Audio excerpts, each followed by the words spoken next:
2012ஆம் ஆண்டு சுகுமார் இயக்கத்தில் தெலுங்கு உலக டாப் நடிகர் அல்லு அர்ஜுன், நடிகை ரஷ்மிகா மந்தனா நடிப்பில் வெளியானது புஷ்பா திரைப்படம். அதிரடி ஆக்ஷன் படமாக உருவான இந்த திரைப்படம் வெளியாகி உலகளவில் மாஸ் ஹிட் அடித்தது. ஆக்ஷன் காட்சிகள், பாடல், வசனம், திரைக்கதை என படம் சூப்பர் டூப்பர் ஹிட். படத்தின் மாஸ் ஹிட்க்கு அனைவரும் அறிந்த மற்றொரு முக்கிய காரணமும் உண்டு. சமந்தாவின் கவர்ச்சி நடனம்தான் அது. இதுவரை காட்டாத கவர்ச்சி, உடலை வளைத்து நெளித்து ஆடிய நடனம், கிளாமர் உடை என ஊ சொல்றியா பாடலுக்கு தனது நடனத்தால் ரசிகர்களை கிரங்கடித்தார் சமந்தா. சமந்தாவின் கவர்ச்சி டான்ஸை பார்ப்பதற்காகவே திரையரங்குகளில் ரசிகர்கள் பலர் குவிந்தனர். புஷ்பா படத்தின் மாபெரும் ரீச்சுக்கு இதுவும் ஒரு முக்கிய காரணம் என்றே கூறலாம். புஷ்பா படத்தின் வெற்றியை தொடர்ந்து தற்போது புஷ்பா 2 திரு படம் தயாராகி வருகிறது.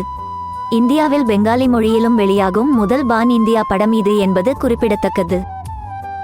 இந்த படத்தில் முதல் பாகத்தைப் போலவே அசத்தலான குத்தாட்டம் ஒன்று நிச்சயம் இருக்கும் என்று கூறப்பட்டு வந்த நிலையில் இந்த முறை சமந்தா ஆடவில்லை என்றும் கூறி வந்தனர். மேலும் புஷ்பா 2 படத்தில் கவர்ச்சி குத்தாட்டம் போட எந்த நடிகையை தேர்ந்தெடுப்பார்கள் என்ற எதிர்பார்ப்பும் நிலவி வந்தது.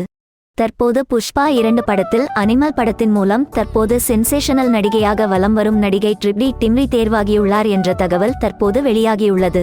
புஷ்பா 2 படத்தில் ஒரே ஒரு பாடலுக்கு இவர் நடனமாடவுள்ள நிலையில் முதல் பாகத்தில் சமந்தா ஆடிய நடனத்தை இவர் மிஞ்சுவாரா என்பதை பொறுத்திருந்து தான் பார்க்க வேண்டும்.